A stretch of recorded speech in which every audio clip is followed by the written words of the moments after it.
How's it going, ladies and gentlemen? My name is RuffledRowlit, and welcome back to a brand new video, guys. So, we got ourselves loads of different rumors and things to talk about. We got two really big things today, so sit back, relax, and let's get ourselves right into it. First things first, ladies and gentlemen, we have a post over on 4chan coming to us from just an anonymous poster, and the information is the following one on the screen right here. I will move it around a little bit, maybe you guys can see it a bit better, but here's basically the information. It was also shared by none else than our boy KuroBlitz from our I was gonna say Discord, but from our podcast, but basically, here's what the information says. So, the Pokemon Presents on February 27th starts off with a reminding viewers about the Mochi Mayhem event and to make sure to play it to obtain Pectorant. So what are we talking about here? Well, basically, this post is on 4chan. If you guys don't know 4chan, it's a website that's a bit sketchy, but, you know, we love 4chan, okay? We like 4chan. But 4chan tends to sometimes have actual leaks of stuff, and sometimes these posts can be real, but please, for the love of everything that is holy, please, take this video and take everything that I say here a bit with a grain of salt, at least for this section. The next section, we have more stuff to talk about, but for this specific section, please take it with a grain of salt. So, what they say here next, though, is the following, which is, the present is on the 27th, of course, we already know that, and this starts off by reminding viewers about the Mochi Mayhem event, and then there's a presents picture here with a Psyduck and a Eevee chilling from seemingly Mystery Dungeon. Then they say, they promote the Dragon-type Mighty Feraligatr raid event that's going on at the time. So, this event has not started yet, we've only had Blaziken so far, and that's pretty much the one we've had, right? That's the only one we've had. So, either way, they say there's going to be a Feraligatr one, so that would be pretty cool. If that is true, there's going to be a Feraligatr event. And then continue on saying, the Scarlet and Violet section ends off with them thanking us for playing the DLC and showcasing it, alright? So this would just be a conclusion of basically Scarlet and Violet. And he says, this present is interesting because for the first time since 2015, this year will not have a main series Pokemon game or DLC announced. Interesting. Interesting if true. I don't know. This could be true. I don't know, but I doubt it. But to continue. This year will not have a main series Pokemon game or DLC announced. Majority of presents will be talking about spin-off series or games that already exist like Pokemon Go and their new raids going on there. I really hope this is not true though. I mean, I know some fans. I'm not one of those. I personally like new games every year. That's maybe because I'm addicted to this shit and also because it's my job. But I know people want them to take a break for a year to make better stuff. I feel like the best choice scenario is, I guess, to make more spin-offs, or at least, like, not Game Freak to make spin-offs, but, like, to have other studios, like Bandai, even Ilka. I know people hate Ilka, but if you give them enough time, have them make smaller, more spin-off games would be pretty neat. Moving on, though, they say here that, apparently, Pokemon Masters will have a new event featuring Drayton making his debut. Oh, interesting. I guess that would have to be related with, of course, Pokemon Scarlet and Violet's second DLC. And then Pokemon Cafe Remix gets its own little update, okay? And the main other spin-off title will be Pokemon Unite getting Koraidon and Miraidon as actual usable Pokemon. Okay, So main other spin-off title. But what is that main other... This says main spin-off title, but it doesn't really say what it is.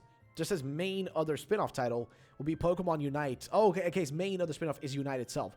Getting Koraidon and Miraidon as actual usable Pokemon. Alright, fair enough. Moving on. As for the new games and spin-offs, and here's basically what they said apparently it's going to be. One is a new Mystery Dungeon entry in the series, Pokemon Mystery Dungeon Hall of Fame. Ooh, okay.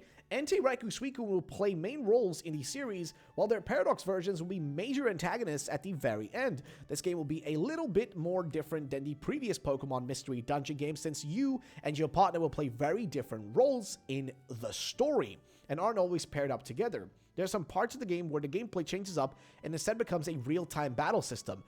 I would be on board for that, but I don't think Mystery Dungeon fans will be happy with that. Mystery Dungeon fans like their gameplay the way it is, and I'm scared that they would hate that. Personally, I love real-time combat. I love real-time battle systems. I would prefer that. I would love a Mystery Dungeon game where it is real-time battle combat, but I highly doubt that's something they would do. As much as I would love that, honestly, I personally would be all on board for it, but I highly doubt they would actually do that for a Mystery Dungeon game. It just doesn't seem like something they would do. But that's pretty much what we know from that. So there's not really much else to mention in regards to that one point. But let's continue. We're going to go back to this again a bit later. A Pokemon roguelike game will be mentioned to be in development. Yet they show off a snippet of gameplay, and it's titled Pokemon Reach for the Stars. Interesting. It looks like a much more animated and cartoony style than most Pokemon games. Interesting. Okay.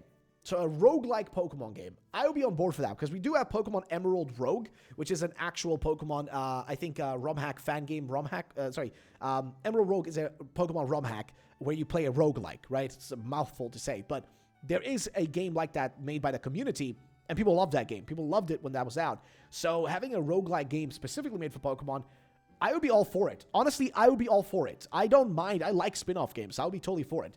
And then he says, finally the direct ends with them mentioning how Pokemon TV is going to sunset in March, and they promote a new Pokemon streaming service like system that will have a lot more Pokemon media to watch while subscribing to with a monthly fee.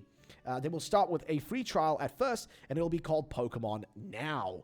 Okay, interesting. That actually makes a lot of sense. This post is very intriguing because a lot of the information in it makes total sense and kind of fits, but then the fact that they wouldn't announce a new game would be very strange, which is intriguing because it does lead me to a second thing I want to talk about, and this is something that a few people have already posted about, but I thought would be interesting to mention, so I thought I'll bring it up, which is that there is a new TCG set coming out for Pokemon right now. This new TCG set is very intriguing because some of the stuff that's in it is very different from what we're used to. So if I just open these up, I'm going to show you guys what we're talking about. But if you open up this new TCG set, we've got a Japanese one. Both of them are Japanese. But basically, we have two of these sets, right? We got Cyber Judge. That's one of the sets. That's this one. So Cyber Judge, this is like a future set. And then we have Wild Force, which is a past set. If you look at the cards that are actually featured in here, if you scroll down here to the bottom, you'll start seeing a lot more Pokemon. Like, for example, Iron Threads here, which is a Pokemon Violet Pokemon, right? It's a more futuristic Pokemon. Miraidon, right? You continue down, you'll keep seeing that kind of like being the theme. Here's the thing, though. There's two specific cards in here that is specifically Bianca's Devotion, and down here, Bianca's Devotion again. This is very interesting. It's specifically Bianca from Pokemon Black and White being featured in the Violet set, which is set in the future, right? And then here on Wild Force, if you go down here, this is the one for Pokemon Scarlet, so the game, the Pokemon set in the past, right? If you go down here, the Pokemon you'll start seeing will be Pokemon like, Great Tusk, of course, Scarlet Pokemon, a Pokemon from the past, right? If you scroll down a bit further, you'll see Koraidon, Roaring Moon, again, past Pokemon, right? Pokemon that are more ancient in a sense. But also, you'll see a character, so if you look down here at the 69th card, right? In the Violet version, the future version, it's a character from Pokemon Black, Bianca. But in this one, on the 69th number, is Morty, a character from Pokemon Gold, Silver, Crystal, Heart Gold, Soul Silver, a Johto character. So on this side, it's a Johto one. On this side, it's a UNOVA one. Now, I might be crazy here, but I want to say what I think about this. Is it possible? Because if you actually play Pokemon Scarlet and Violet, if you play the new DLC, you may have noticed that there seems to be a non-stop connection between Johto and UNOVA in there. For example, if you played Pokemon Kitakami, the actual camera has a new song in it, and that song is from Johto. If you played Pokemon the Indigo Disc, if you talk to Perrin, Perrin will actually give you a what do you call it? Like Perrin will give you a fastball, I think. Oh, no, it's not a fastball. What am I saying? A sport ball. A sport ball. Sorry. Now, sport ball, for those of you guys who don't know, let's see. Sport ball Pokemon. Here we go. So let's just put this on the screen so you guys see what I'm talking about. So the Sport Ball in Pokemon, FYI, is a specific Pokeball that only really appeared first back in, I think, Gen 2, right? So here, the Sport Ball called the Park Ball in Generation 2 is a type of Pokeball introduced in Generation 2. It can be used to catch wild Pokemon during the bug catching contest at the National Park. So this is a specific Pokeball from specifically Gen 2. And guess what? We see it only really in Scarlet and Violet again being given to you by Perrin. Now, of course, it does make an appearance kind of in throughout other games, but we're given it by a character in a very odd way, right? So if you look here, when used in the Wild Encounter, it will attempt to catch a wild Pokemon with a catch rate modifier. So that's just kind of what it does between Generation 2 until Generation, I guess, Generation 6, 7, I guess, Gen 7. And then Gen 7 onwards, Sword and Shield. Sport Ball can now be obtained outside of the bug catching contest and used in regular wild encounters. So that's in Scarlet and Violet's the Isle of Armor expansion pass. But it's really weird, again, that exists. That's just given to you by her. Again, small hint, but you have other stuff too. Like, for example, if we look at, let's see, what are they called again? Billy and Onair. Let's see, Billy and Onair. Here we go. If you look at these two, Again, their hair is gold and silver, right? Very strange. If you look at the actual regions of Kitakami and the Indigo Disc, and of course the region where they're there, which is UNOVA, obvious hint. And then you look at the other one, both of them are so weird because one is hinting at the past and one is hinting at the future. So what I'm trying to say here is even through the TCG, and sometimes the TCG does hint stuff, okay? Let me see. I think we had, let's see, Pokemon TCG hints UK region. I think there was one of those hints that they had in the past. It was in the TCG, I can't remember. It was either in the TCG or it was in the anime, but I think it was actually in the anime when it hinted a UK region before we actually got Sword and Shield. So my point is just this. It's a bit odd. I know it could be a bit of a reach, but it's a bit odd. It's a bit odd because clearly the past one here, the future one is the Bianca card, and the past one is, where is it here? Is the Morty card. Very odd and very specific. So here's a bit of my thoughts and theories here. Either this is just coincidence, and they wanted to make a connection between Johto and UNOVA in this case, and they just want to do that for fun. Maybe that's the case. Maybe the actual fact is that, think about this, Johto is a Japanese-based region. It's more traditional. It's more, ancient in a sense. UNOVA is based in the United States. It's more futuristic. It's more set in the future. Scarlet and Violet are always talking about a theme of past and future, right? And the present. We live in the present in those games, but the past and the future are always present through Miraidon, Koraidon, and all the paradoxes. The paradoxes are based on past Pokemon and future Pokemon all the bloody time. That's literally all we see is a connection between past and future 24/7. So, is it possible, I'm just going to go on a limb here and say this, is it possible that Morty is basically, this card is a hint towards what the Johto game will be, and the other card, Bianca, is a hint towards what the UNOVA game will be. AKA, one game is going to be a game set in the past, and another game is going to be a game set in the future. I'm just saying. I know it's crazy. We're all in speculation, area right now. We're all in like the crazy park. We're all in like you're going a bit crazy now, buddy. But honestly, it is an interesting thing to talk about. I think it's worthwhile bringing up because I think it has at least some level of merit to it. At least something is there. And also, speaking of that, there is this old post that was made by none else than RuffledRowlit. Now, if you guys do not know who this person is, RuffledRowlit, he's an illegitimate leaker. He's been leaking stuff for real for a long time now. He's like an actual legitimate leaker. There's nothing, off about the guy himself. He actually does give out real leak info. But here's the thing. I'm curious what you guys think about this post, because I had some people, like, for example, one of our viewers, by the name of Jay Wants to Battle, messaged me and said, yo, take a look at this picture. It's a bit odd. Is this, are they referring to Totodile in this case? And what are we talking about? Basically, he says, the cat, Ilka's working on a new game. The duck, ... The croc. So we don't see one out of the picture. We've got to be joking, right? And then people were wondering, does this mean Ilka's going to be, working on a new game? Is that the case, or what is going on right here? What Jay basically says, and I had a hard time understanding exactly what he kind of meant at first, but he made a bit of a post here. I'm going to show you guys what he basically said, and I'm just going to show you the actual post he sent me, because he sent it to me on Discord. But basically, he said the following information, which is, what I'm trying to say is, he's saying that the croc out of the picture is saying we've got to be joking. When Sprigatito says Ilka is working on a new game, I'm thinking the reason Fuecoco, aka the croc, is out of the picture is the fact that he's hinting at Ilka making the Johto games, because he's referring to Totodile here. That's why I was saying, what is Fuecoco based on? A crocodile, right? What is Totodile based on? A crocodile. That's true. Both of them are.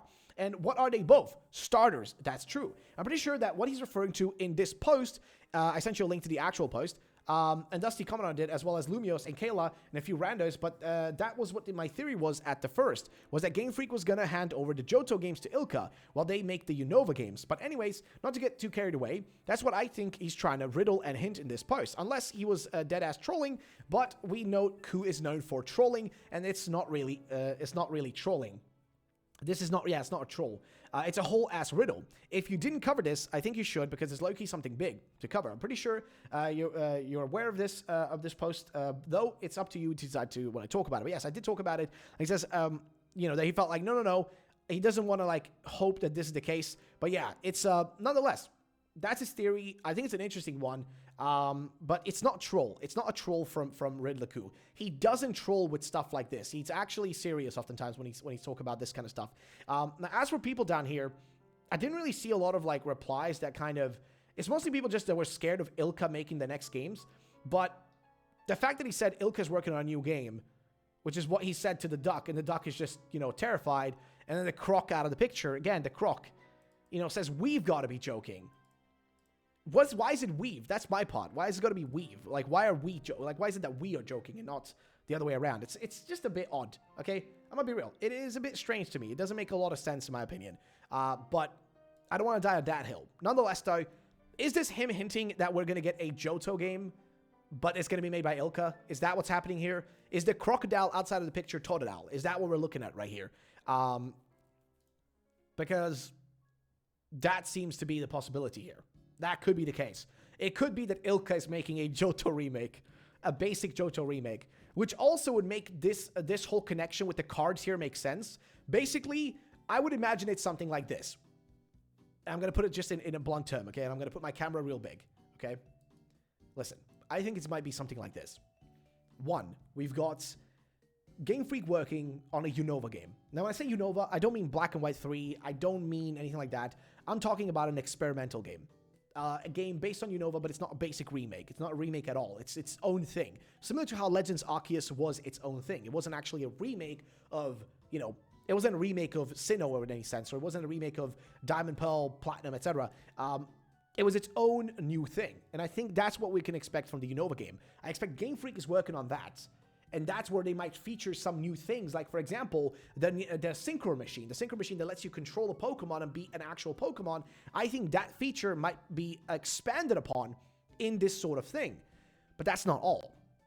I also think there is a possibility, just a possibility, I think there's a possibility that then Ilka might be working on a basic remake of Johto that is more set in the past. But when I say set in the past, it doesn't necessarily mean it has to be Legends Celebi or Legends Ho-Oh or something, or even a Let's Go Pikachu Eevee. I mean, it's a more basic, traditional Pokemon game. Because think about it. The Pokemon games like Scarlet and Violet, those are the future Pokemon games. If you were, you know, if in the past, if you thought about a future Pokemon game, you thought about, you know, Scarlet and Violet, you know, open world 3D Pokemon game. That's what we always wanted.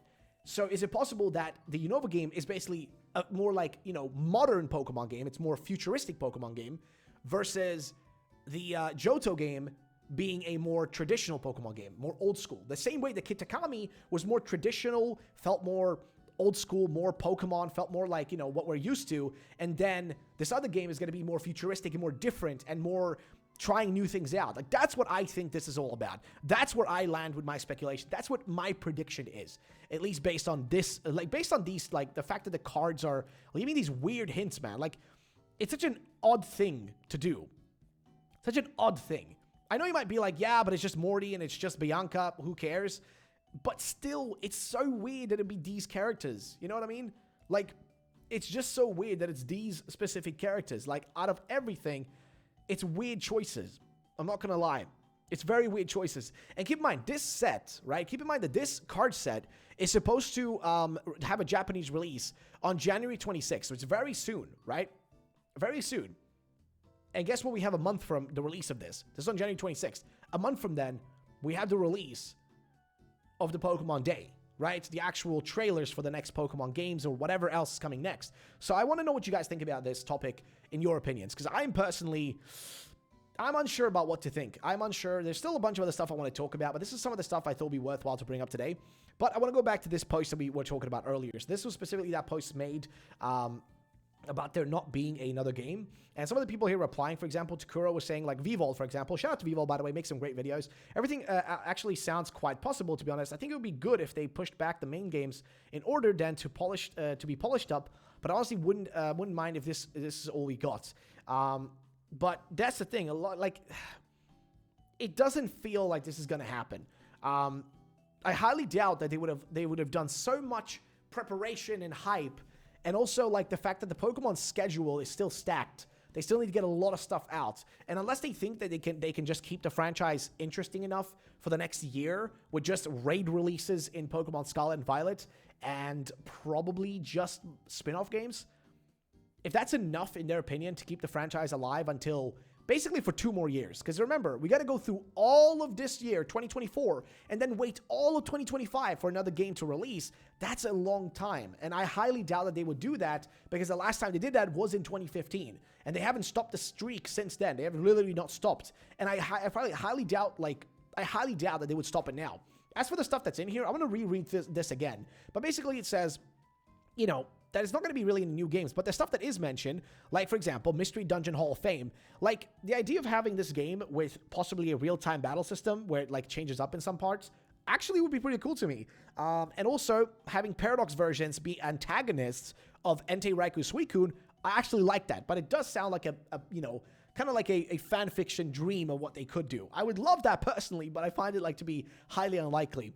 Apparently, this game will be a little bit more different than previous Pokemon Mystery Dungeon games, since your partner Pokemon, your partner play very different roles in the story and aren't always paired up together, so that's fair. And then the other stuff, though, I do think a replacement for Pokemon TV is coming. I do think that is an actually real thing. And honestly, I'd love a Pokemon roguelike. I would love that. I want them to try new stuff. I don't want them to just do the same thing over and over again. I don't want to see like another Pokemon Snap. I want them to do something unique, something different. Try some new stuff. Don't make another Pokemon Go. Don't make more mobile games. Make some unique stuff for the Switch.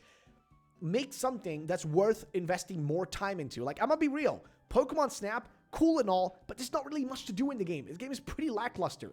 A lot of spin-off games in Pokemon are very boring. It's very little to do. The good ones don't exist anymore. We don't get cool spin-offs like XD Guild of Darkness Coliseum. We don't get Rangers games anymore. We don't really get even Mystery Dungeon. Last Mystery Dungeon was DX, you know? DX was the last one. We haven't seen a Pokken game in forever, dude. I would love another Pokken. Like, Pokken would be sick, dude. I'd love another Pokken. But guess what? We haven't seen another one in forever. So I think it's about time that they release some really cool new spin-offs. And if they want to take this year off and do that, I would be totally on board for it. A new roguelike would be sick. A new Mystery Dungeon would be sick. But you know, make sure you innovate on those. Make sure you do cool shit with those. But again, that's pretty much where I stand on this. I don't really know what else to say about it. I think that pretty much summarizes my thoughts. But yeah, I want to see what you guys think about this. Let me know in the comment section down below. Thank you all for watching, and I'll see you guys in the next one. Peace out, and bye-bye.